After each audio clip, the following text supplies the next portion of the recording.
Welcome into another episode of the Practice Peak as Virginia Tech is looking to take on Rutgers this weekend right here in Lane Stadium. All right, we'll get right into updates from practice. It was a decently uneventful practice in what the media was able to see today, but there's definitely some big injury updates that Coach Pry commented on after the fact.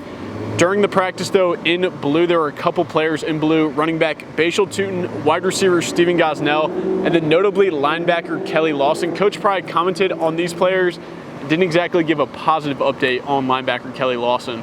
Yeah, Gosnell and Tootin got some good work in. Kelly, not necessarily. And, I think Kelly will play.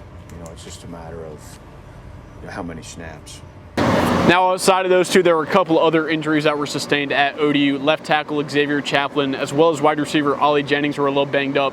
Neither of them were in the blue limited non-contact jersey, so it looks like the prospects of them playing are pretty good. Coach Pry also talked about that. Yeah, for sure. Chaplin further ahead than Ali, but it was good to have them both out there.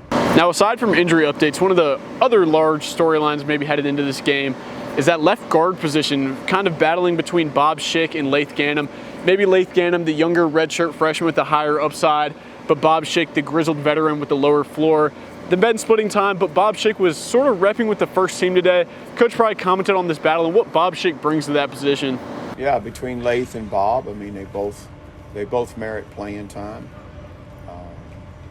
They're still in competition with one another, and we're building depth at that spot. Yeah, he's tough, he's mature, he's smart, he's big and strong. He's not losing as many one-on-ones as quickly as last year. He's given things more of a chance, which is improvement. And Laith doesn't have, the age or the experience yet, but he's gaining a lot of that right now. That's all for the Practice Peak this week ahead of Rutgers. Now make sure to stay tuned into vtscoop.com for all the recruiting updates as well as just player and injury updates leading into the game this weekend. I'm Kolby Crawford signing out from Blacksburg. We'll see you next week.